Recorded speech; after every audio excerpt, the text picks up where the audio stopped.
안녕하세요. 저는 넥슨코리아 인텔리전스 랩스에서 운영 개발실을 맡고 있는 강덕원입니다.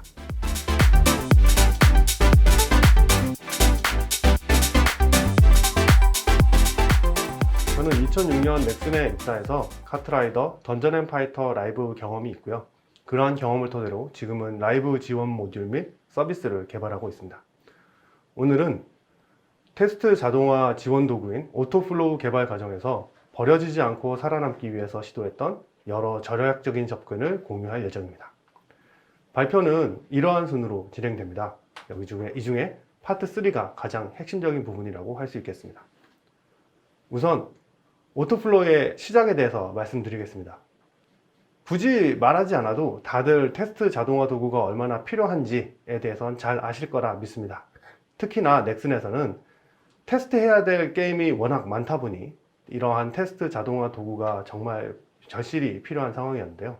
그래서 게임 클라이언트 화면을 읽고 마우스 키보드 입력을 자동으로 발생시킨 뒤에 게임 상황에 따라서 판단하여 다음 동작을 수행하도록 하는 도구가 필요합니다. 복잡하게 얘기했지만 사용하기 편한 매크로 도구가 필요하다는 말로 간단히 표현할 수 있을 것 같습니다. 그동안 테스트 자동화를 위한 노력과 시도가 없었느냐면 그렇지는 않습니다. 크게 세 가지 정도로 기존의 노력들을 정리해 볼 수 있었는데요. 가장 대표적인 예로 상용 솔루션 도입 검토가 있었습니다. 이미 만들어진 상용 솔루션을 활용하면 빠르게 구축이 가능하기 때문에 가장 큰 장점이 될 텐데요.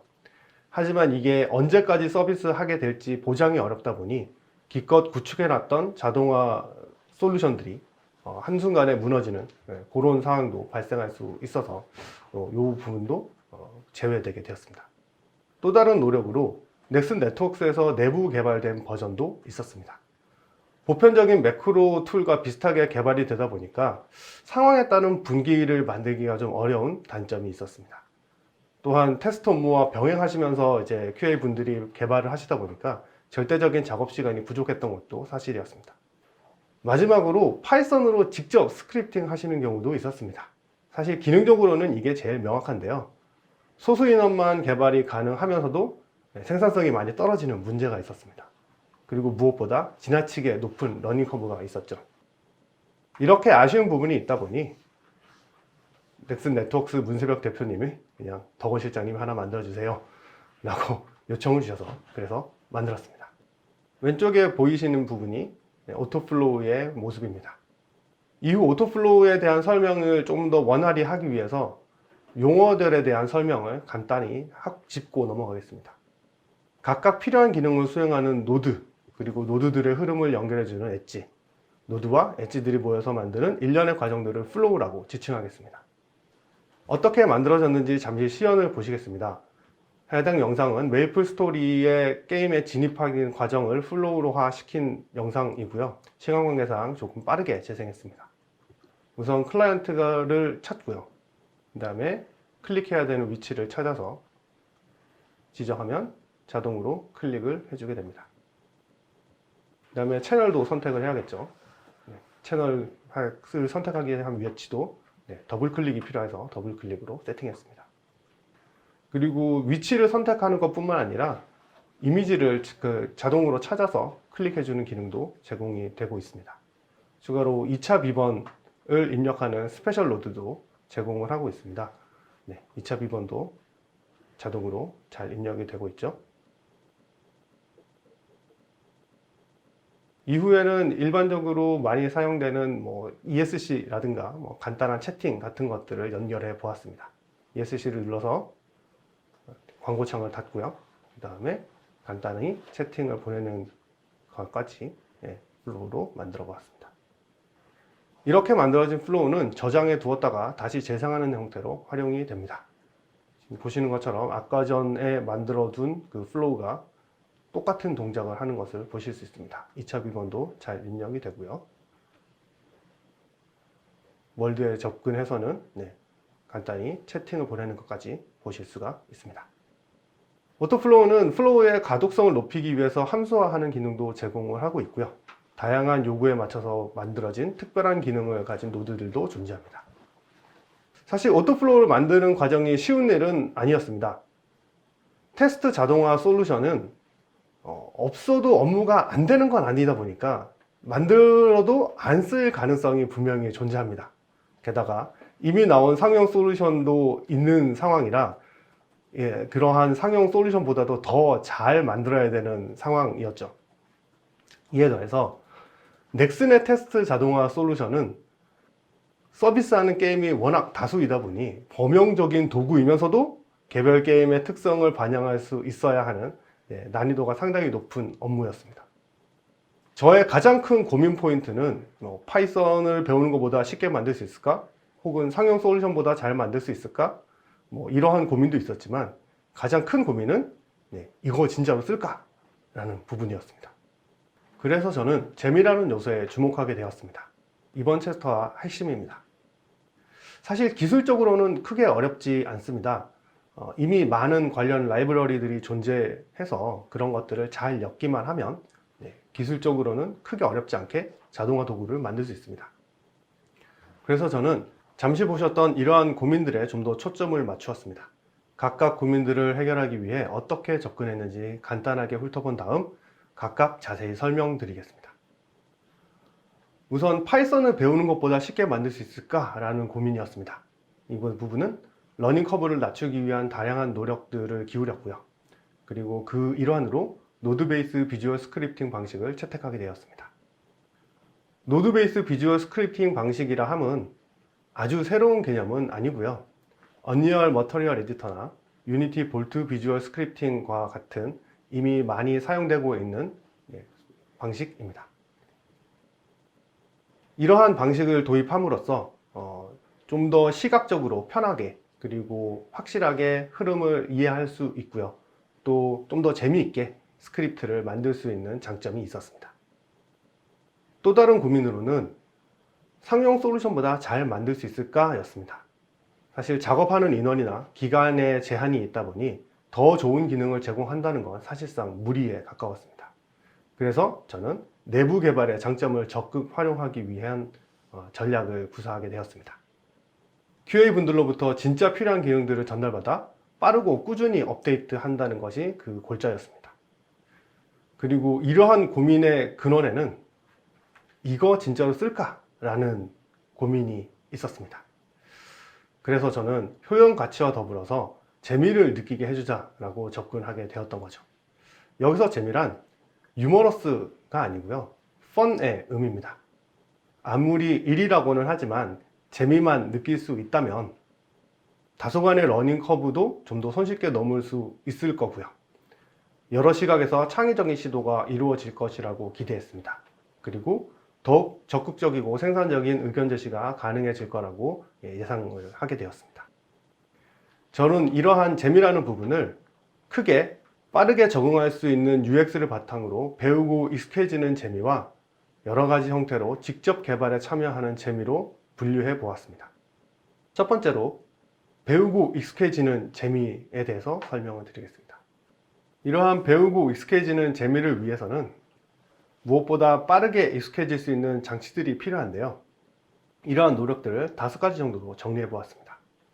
러닝 커브를 낮춘다고 이야기할 때 대표적인 케이스가 레고를 들 수 있는데요. 어렸을 때는 레고 디플로를 가지고 놀다가 조금 더 커서는 레고 크리에이터를 가지고 놀게 될 거고요. 더 많이 익숙해지고 더 많이 자란 다음에는 움직이는 동작을 할 수 있는 레고 테크닉을 가지고 놀게도 되어 있습니다. 저는 이렇게 단계적으로 난이도를 높임으로써 러닝 커브를 낮출 수 있다고 생각했습니다. 좀 더 이해하시기 쉽도록 첫 버전인 0.3 버전과 1.2.2 버전을 비교하며 설명을 드리겠습니다. 0.3 버전에서는 기본 제공되는 노드가 10종류밖에 없었습니다. 마우스나 키보드와 같이 아주 단순한 기능을 가진 노드들로만 제공을 했고요. 이때는 조금 복잡해 보이는 노드 부분들이 있으면 과감히 제거하고 릴리즈 되었습니다. 또한 이미 개발이 완료된 기능들도 많이 있었음에도 불구하고 그 부분들을 다 숨기고 오픈하기도 했었어요. 1.2.2 버전에서는 기본 제공되는 노드가 36종으로 늘어났고요. 커스텀 노드도 25종이 추가로 제공되고 있습니다.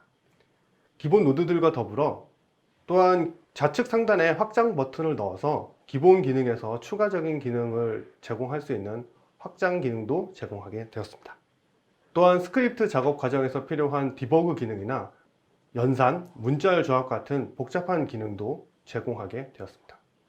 그리고 이러한 기능적인 부분과 더불어 눈에 보이는 요소들에도 신경을 많이 썼는데요.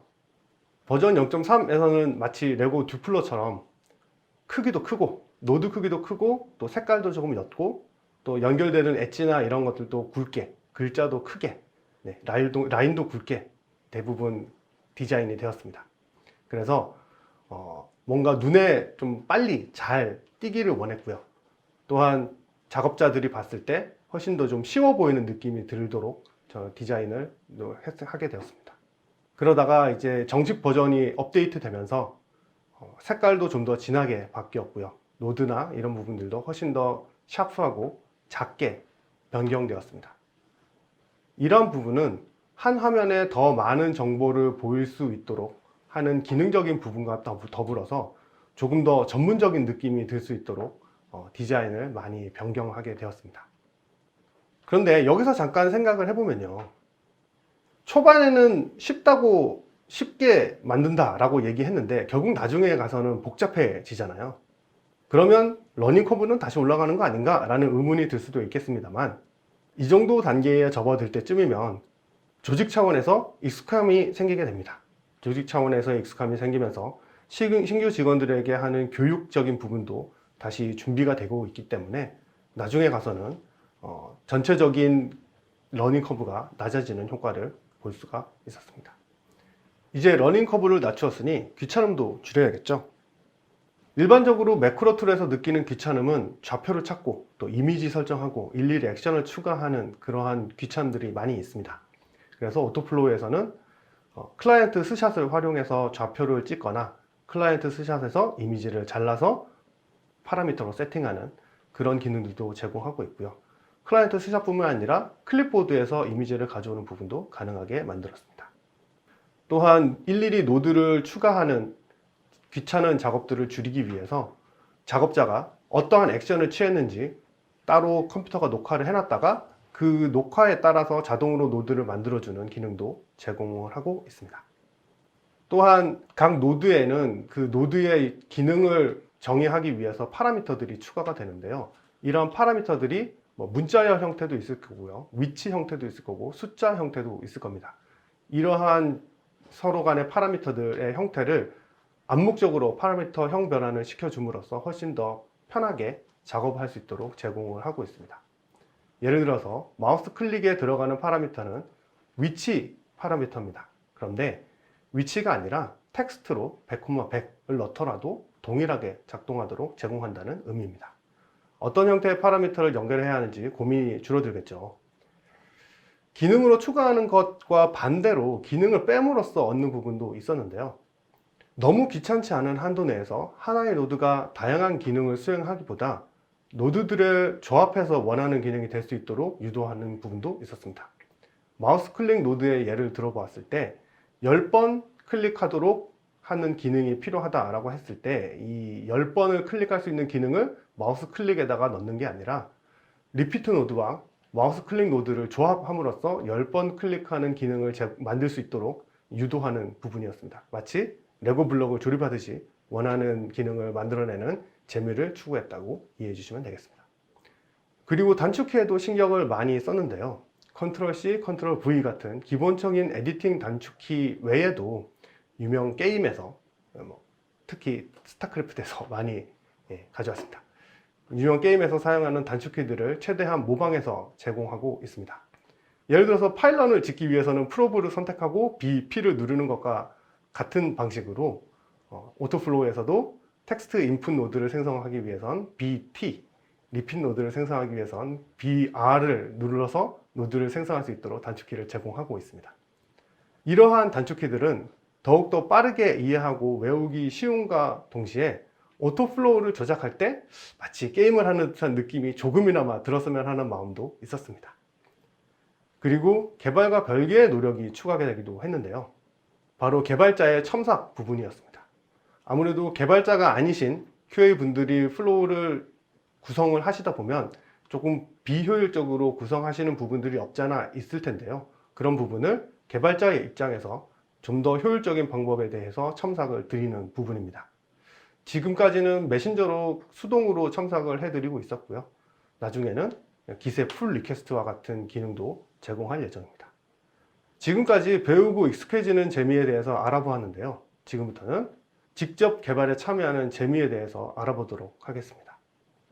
직접 개발에 참여하는 재미를 느끼기 위해서 자발적인 참여가 무엇보다 필요했습니다. 그래서 자발적인 참여를 유도하기 위해서 이러한 노력들을 기울였는데요. 우선 가장 신경 쓴 부분은 빠르고 꾸준한 업데이트입니다. 좀 전에 보셨던 것처럼 0.3 버전에서 1.2.2 버전까지 업데이트 되었는데요. 이러한 업데이트가 9개월 남짓 동안에 이루어졌습니다.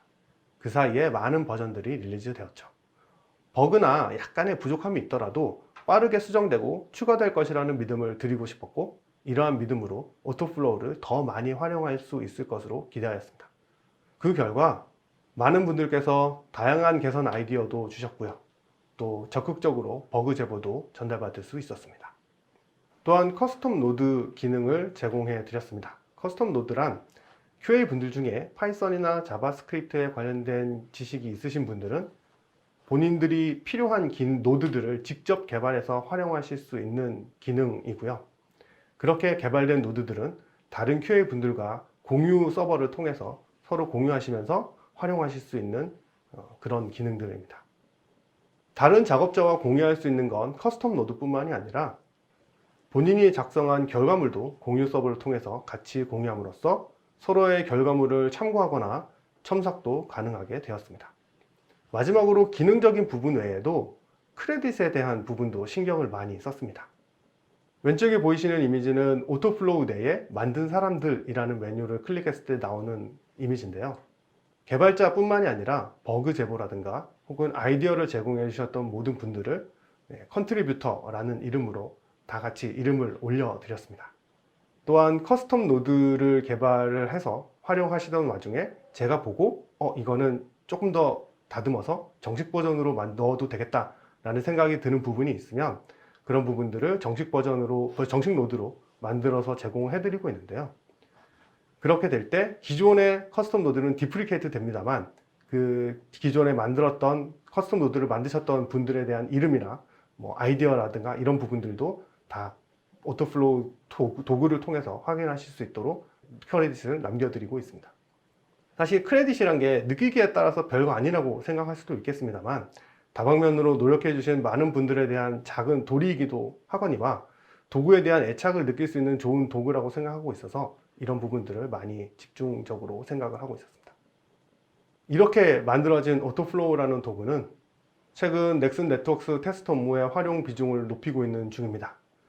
가차나 강화 확률 검증과 같은 반복된 테스트를 위해서 활용하는 것도 물론이고요. 간헐적으로 발생하는 버그 제한을 위한 매크로 기능으로도 활용되고 있습니다. 특히나 오토플로우는 클라이언트 상황을 이미지 매칭을 통해서 파악할 수 있다 보니 간헐적인 버그 추적 과정에서 버그가 재현되었을 때 스크린샷을 찍고 수행을 멈춘 뒤 메신저로 알람을 주는 형태로도 활용이 가능합니다. 이렇게 활용하신다는 얘기를 듣고 굉장히 뿌듯한 마음이 들기도 했었습니다. 그리고 이렇게 만들어진 스크립트들이 공유 서버에 올라올 때 일련 번호를 붙이게 되는데요. 그러한 일련 번호가 1000번이 넘어갈 정도로 다방면에서 활용해주고 계십니다. 그래서 지금은 좀 더 나아가서 게임 개발팀에서도 활용할 수 있지 않을까 같은 생각을 가지고 논의를 진행하고 있습니다. 프로그래머의 도움을 받지 않아도 기획자나 디자이너가 편하게 사용할 수 있는 매크로 도구로 활용하는 방안으로 생각하고 있습니다. 결론입니다. 결론은 지원 도구 개발에도 전략이 필요하다라는 말씀을 드리고 싶습니다. 게임 산업이 더욱 고도화되면서 다양한 부분에서 더 많은 지원 도구가 개발되고 있습니다.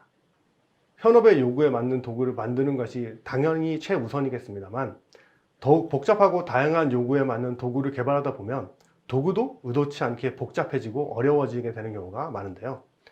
그러다 보니 다 만들어지고도 활용되지 못하고 묻혀버리는 도구들이 생기게 되더라고요. 이러한 아픈 과거들을 되돌아보았을 때 기술적인 부분에서의 부족함도 있었겠지만 지원 도구가 잘 안착되기 위한 전략적인 접근이 부족하지 않았나 하는 생각도 많이 들게 되었습니다.